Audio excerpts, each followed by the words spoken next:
Hello everybody, Reggie Time here, and today we're just going to be doing a 10NL Snap live session. I haven't put a video out in over a week, or I think it's nearly over a week, it's around a week anyway, because to be frank, I've just been playing lots on, well, fuck them, I'll name them, on Sky Poker, tons and tons of fishy games, tons of action, been doing really well, haven't really played that much Snap, to like pull hands from to put up on the like a hand review video like we've been doing, and I'm not likely to be doing that in the near future either, so we're just going to now and again just do some like 10NL Snap videos just because it's a microstakes channel and because Sky are dicks and they won't let us use their intellectual property to do like live videos there, which I would much prefer to do because it's much closer to, well, it's not much closer, it's exactly what I do to make my money from poker.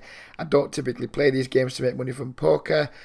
Zoom games or Snap games are relatively good for just getting some easy content out. I didn't want to go down this route again, but it's either this or nothing, and I know we have a small niche number of people who enjoy my content, so we'll keep doing this for those guys. And yeah, if any of you guys feel like you want to get involved with me, if you are liking the content, you want to get involved with me having some sessions and what have you to just help put some polish to your game, put some solid fundamentals in place, use the contact details below, get hold of me, and we'll set a session up pretty quickly for you. Otherwise, if you just enjoy the content, then let's go, and let's hope to get in some decent spots in the next 20 minutes, half an hour or so.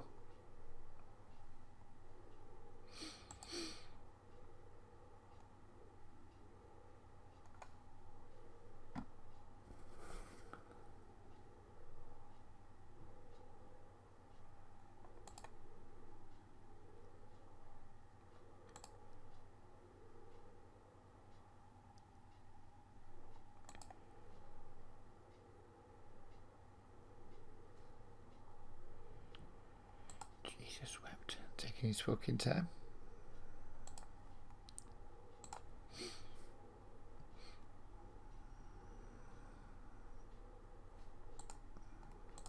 So we've isolated an under the gun limper here, and we tried to isolate, and the big blind came along too.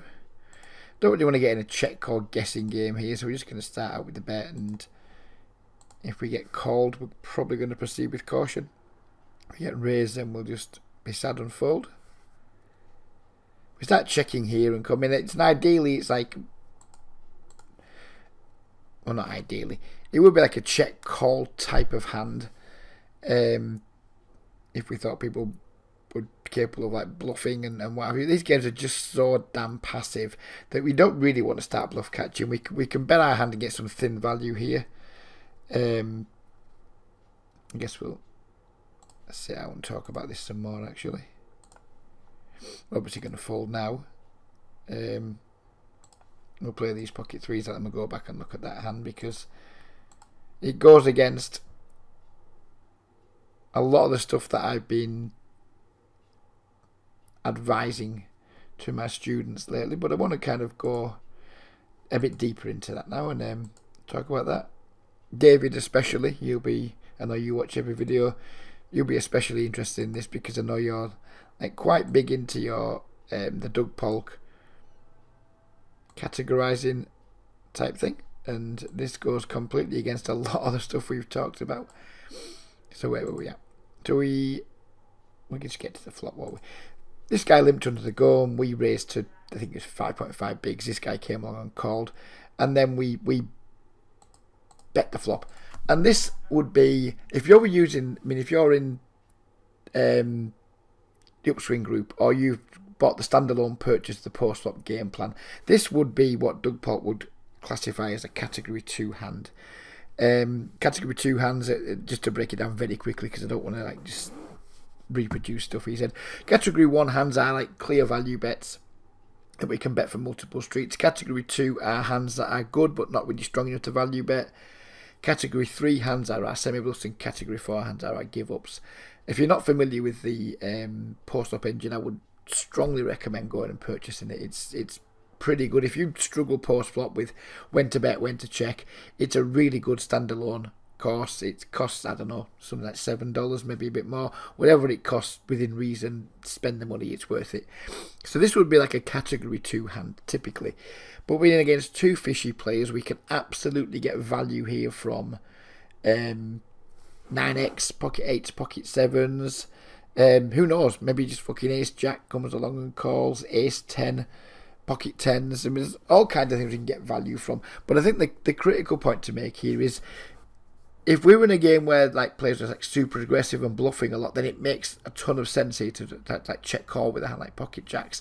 But these games just aren't aggressive. We've got two players that we've got tagged as fish. I know nothing about either. They could both be the most aggressive people on the planet for all I know. I have no idea. But going by population reads, I think people will be checking back 9x here, pocket 8s, pocket 7s, he maybe bet 10s. But most of the hands that we're ahead of, they're not going to bet unless they've just got some random bluffs that they want to go with. But I'm not too fussed about that. But there are tons of hands they can call with. So this is where I'm going to deviate from the strategies that I'm teaching, like lots of the players that I'm working with. And I think that's not to decry the post-up engine, because it's really, really, really good at helping you guys decide when you should, or at least helping you guys start to learn to think about when we should bet, when you should be betting, when you should be checking, when you should be raising, etc. It's really good for all of those things, but it doesn't necessarily mean we have to stick to it like with some kind of like real zealous manners. If we think we've got a good reason to deviate from it, i.e. the games we play are particularly passive or particularly aggressive, so if you can think of a good reason to deviate from it, then you absolutely should. But if you can't think of a good reason to deviate from it, well then sticking to it and delivering what it teaches is absolutely the right way to play. But I just thought it was quite an interesting spot, because this will be a check call in many people's books, and it will be in mine against certain opponents. But against unknown people with fish tags, I just think it's a bet for value. If you get called, then you start slowing down, being a little bit more cautious, and if you get raised, then you just have to fold your hand and move on.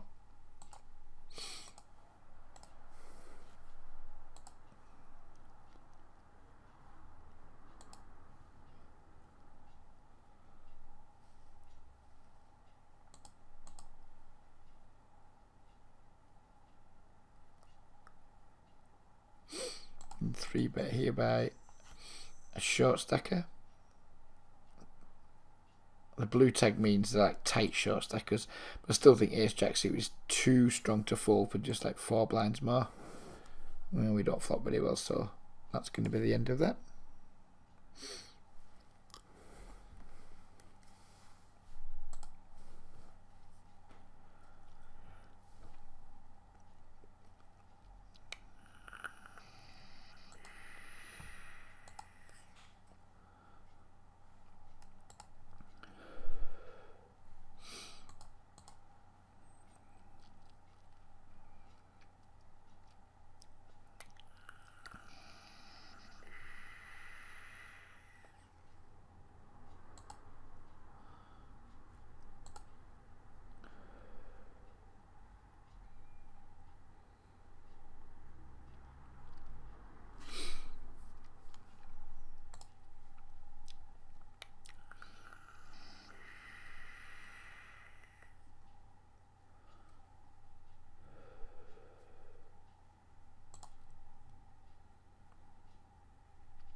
This guy's tagged blue, but apparently he doesn't do the short stacking thing anymore, so we'll change that to red. Not that I'm too asked about tagging people on 888 10NL, because I'm just not going to be playing a lot of the game. It's not really super important, but it's definitely something you guys should be doing in your games.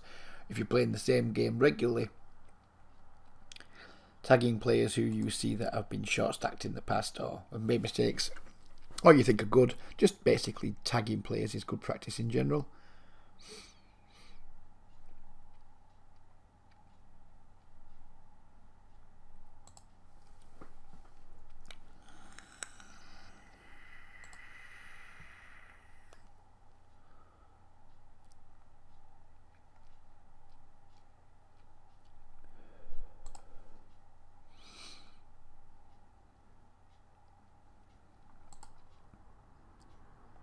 going to call here with the king queen just because there's that tons of fish behind.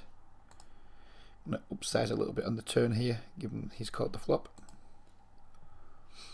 Hopefully he's got a piece, but not too big of a piece, of course. And I think we're just going to jam this river. I should have bet more on the turn to give us a proper jam size for the river, but we didn't, so there we go. I should have definitely upsized the turn a little bit more, but now we're like overbet shoving the river, which isn't ideal. If we'd bet slightly more on the turn, we would have left ourselves with less than pot on the river. Slight mistake from me there, not a massive deal.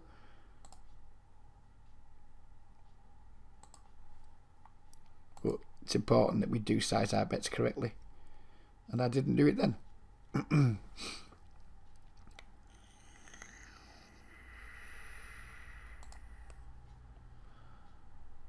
Just going to call it off here. If this guy jams, we'll probably be in rough shape, but if he does jam, we'll pair open ender. Oh, he's gone for the check min raise. Well, not check min raise, but check small raise. This actually makes me want to like fold more now. If he jammed, I'd have been like, yeah, whatever. When he makes it this size, fuck that guy. We're not paying him off. He's just literally, he's got 0 bluffs in his range when he chooses that size, and it's entirely possible we're drawing dead or to a chop. So if we're drawing dead or to a chop, usually folding is going to be the best play, even if it's fucking mega annoying.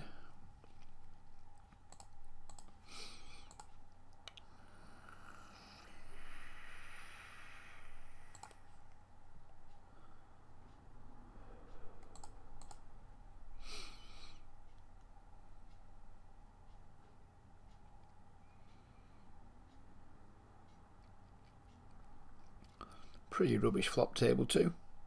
2 callers, give up.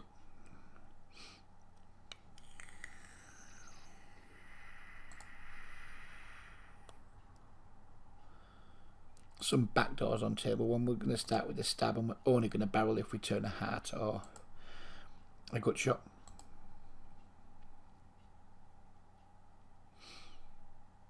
Maybe not even barrel versus this guy unless we turn the heart. Maybe not even barrel a gut shot given that stack size.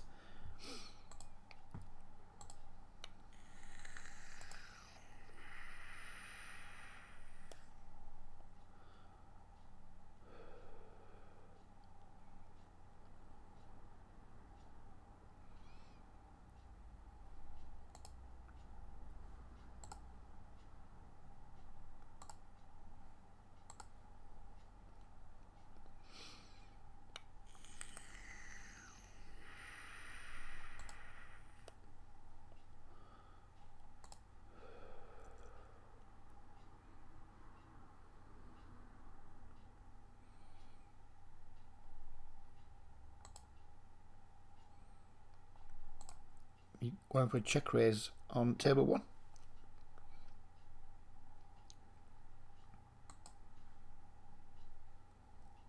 Oh, fruity. I think now it's probably just going to be a fold. We're very likely to be up against hands that aren't going to want to fold here from Chal. This guy could stab anything. He's uncapped. This guy's raising. We have backdoor straight, we have backdoor flush draw and an open ender, but we don't have any fold equity. If we just call here, make our hand, it's very unlikely we're going to get any like true value because there's going to be 4 to like a 4 line straight out there. So I think we're just going to fold and let them 2 guys battle it out. Obviously the check raise versus one opponent's going to be great, but versus a bet and a raise, when we're semi-bluffing, if we don't think the bluff part's going to work too often, then we're kind of left with just, should we call or fold? And I think it's going to be a fold there in that scenario, especially given that the other guy was uncapped and he could again open up with another raise. Then we're kind of putting money in and not even guaranteed to see a turn.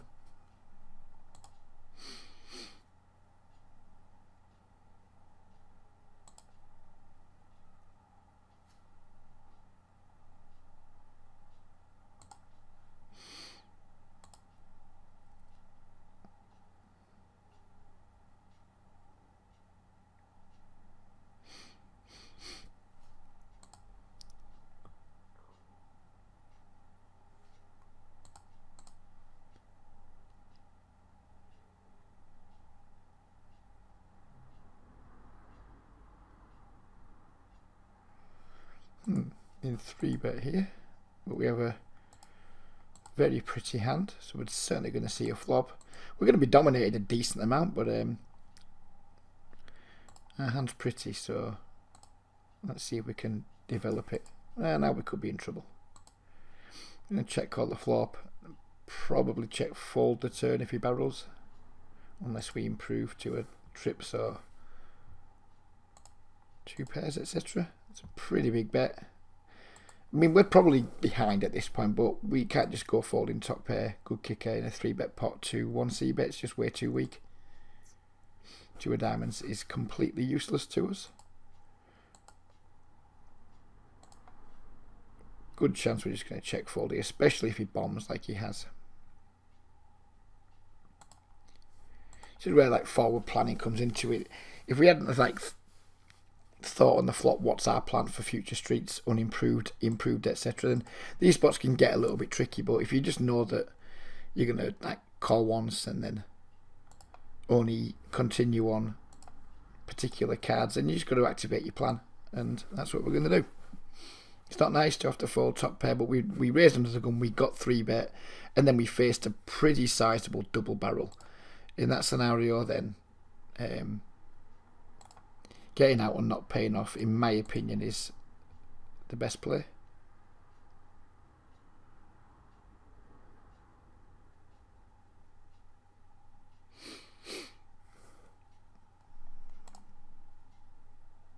Pretty good situation, table 1. And he's drawing dead.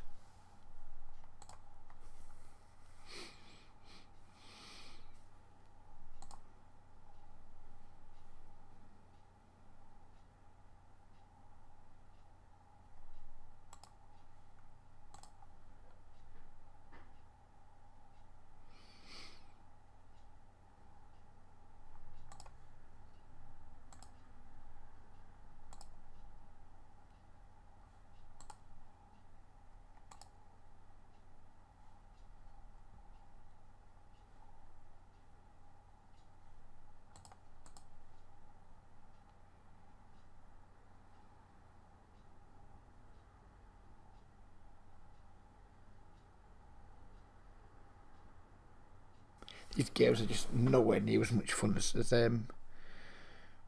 playing on Sky. I've been just mostly 2 and 3 tabling 30 NL. Been doing some PLO 2 this week, which produced some very interesting hands, but I've been unable to find like a PLO replayer where you can like build the hand.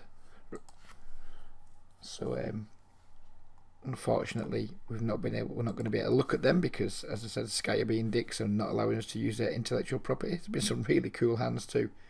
Some big pots won, some big pots lost, some fucking spew from me, some spew from my opponents. But sadly, all of that is lost to us because of Sky's strange decision.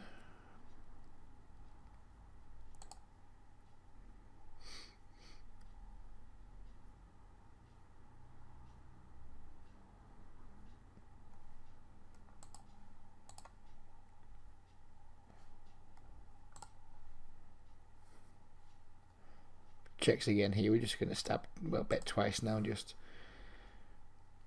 try and make him fold whatever he thinks is a showdown value with him. If he turns up with like a king or a queen here, then just whatever. Doesn't really matter.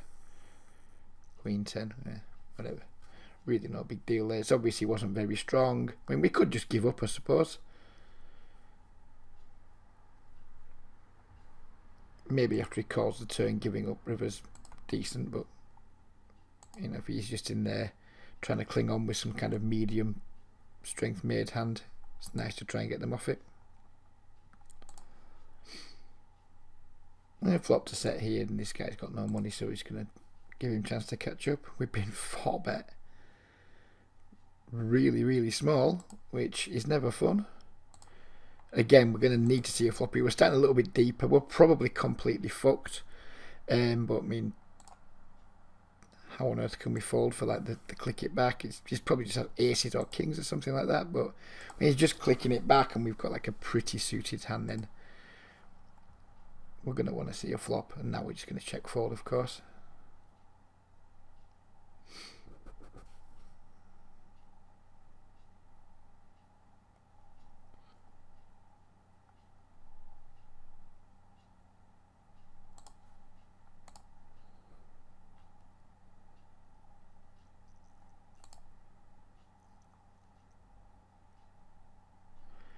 That's an interesting flop on table 2.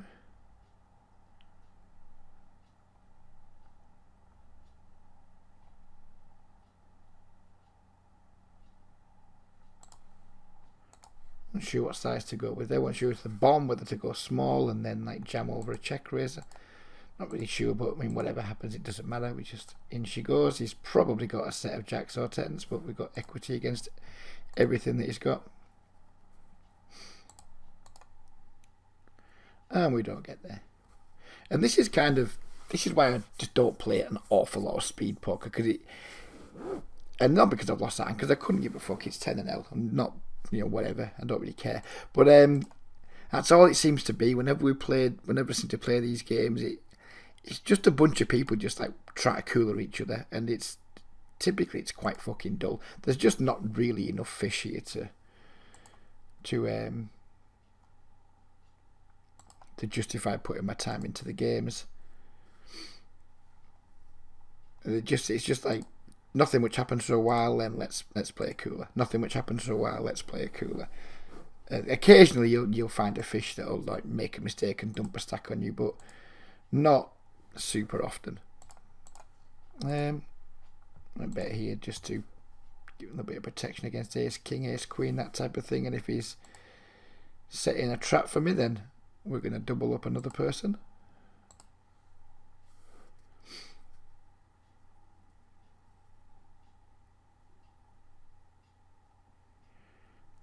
Now we just check back. I wouldn't be at all surprised to see him like being a bit tricky here with a hand like pocket queens or something.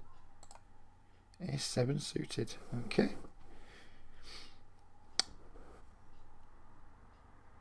Interesting line by him.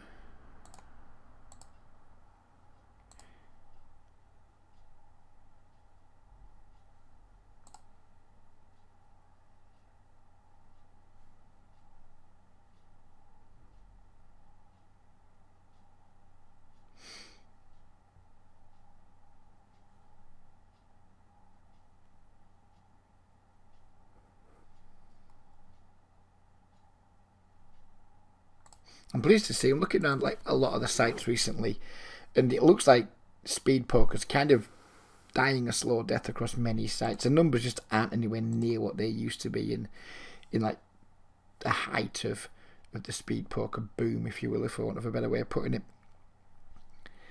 13L, it goes like 8 hours a day maximum now on AAA. You look at PokerStars and the Zoom numbers are tumbling quite significantly. Now that could just be because the general number of players is tumbling significantly too.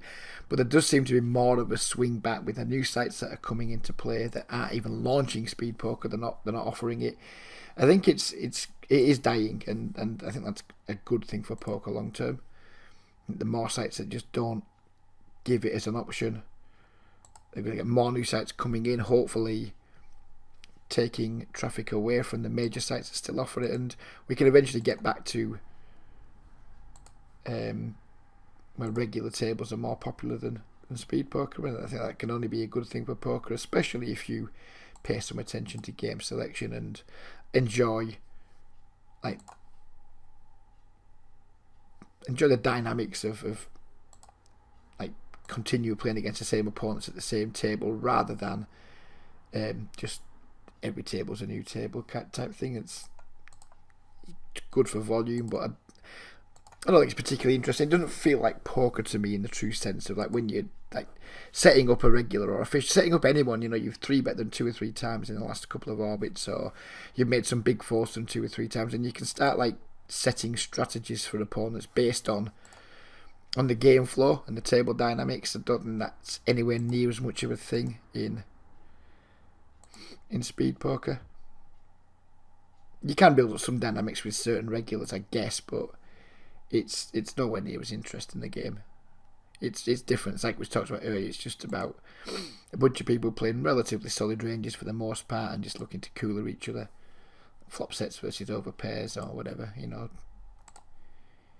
Get it in with big draw versus over pair. There's not enough, in my opinion, weaker players in there, just like check calling 3 streets with second pair, third pair, bottom pair, all those types of things. I could show you some hilarious hands from Sky this week where people just like put 100 big blinds in over the course of 3 streets with like almost close to zero equity. To me, that's what I enjoy. Not necessarily enjoy the having not much happening for ages and all of a sudden we just play a flurry of big pots when we either run good or run bad situationally. Not double barreling this turn card and picking up the 2s neither here nor there really, but it doesn't provide us with any added fold equity.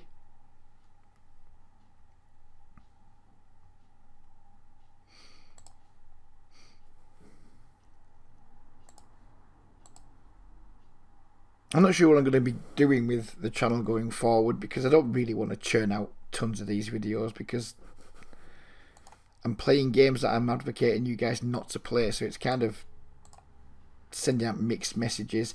But at the same time, it's a ball ache having to like reproduce hands on that poker hand replay. It's the buggy piece of shit. If you make a mistake when you're building the hand, you've got to go all the way back to the start. You can't undo it. It's a pain in the ass, to be frank. So I'm not really sure where I'm going to be going. I'm not going to make any promises to make any like numbered of videos. Maybe I'll just do something like this now and again when I'm bored. Maybe we'll do some Unibet. I don't know. But I don't want to be doing too many of like building hands up and reviewing them in the near future. Because it's a ball ache. I guess we're just going to get it in here and through flipping or being crushed.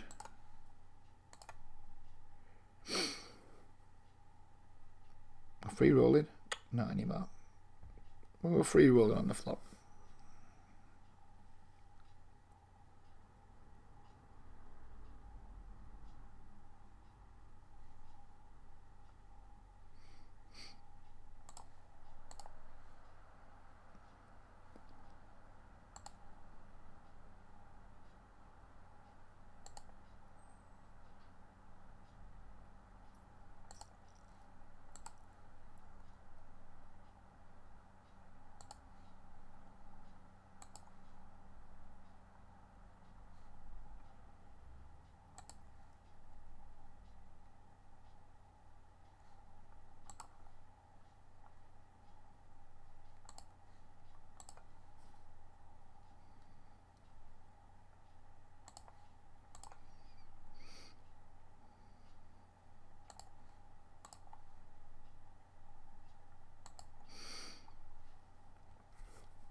Check call this flop and only continue on terms that improve us.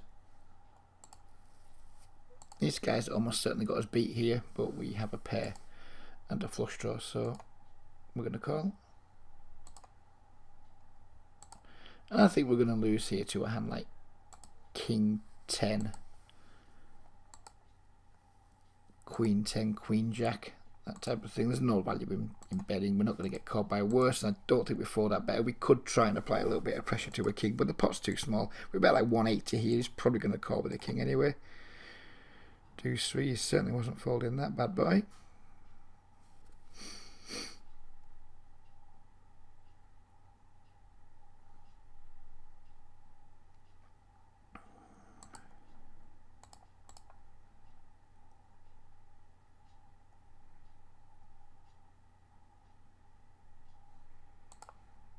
Dry board, donks out, no reason to do anything but call. And call again. If you triple barrels, its our hand obviously gets less and less exciting. 6 seems like a good card on the river.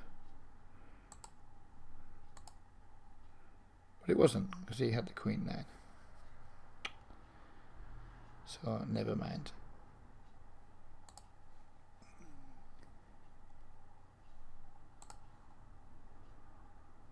Didn't expect him to turn it with the bluffs there, but I mean we can just have the best hand there. With if he's got Queen 9, he's going to have Queen 10, Queen Jack. king, queen, 2.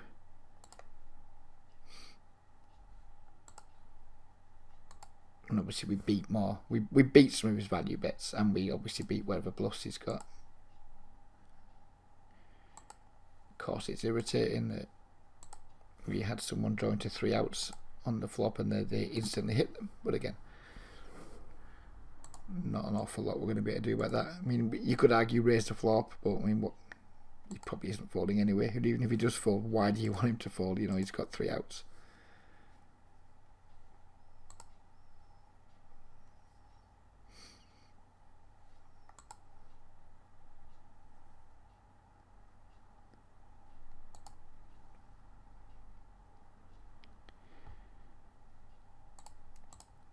Let's sit out next blind. I think half an hour is enough of this for anyone to take. Certainly more than enough for me. It's also my daughter's birthday. I need to go and pick her up. See her during her lunch break because she's so fucking busy. It's the only time she can squeeze me in. 17. My youngest child is now 17. That makes me feel fucking old.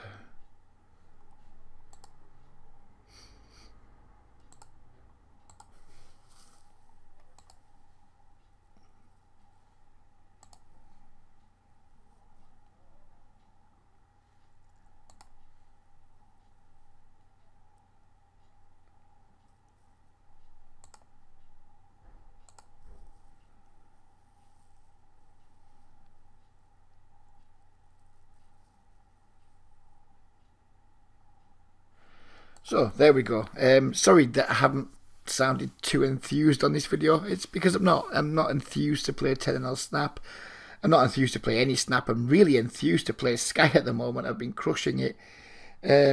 But sadly, because of obviously what we talked about last couple of weeks, we're not able to show any content from that without my having to put in like more work than I'm prepared to do away from the table. So I'm not sure what we're doing with the channel going forward. Probably going to be a bit of a break between videos. I maybe just popped up one out here and there, but I don't just want to do it for the sake of doing it. I'd rather just do nothing than like do stuff like this 2 or 3 times a week and then do it like kind of all Jack D about it and then I'm doing this but it's fucking shit.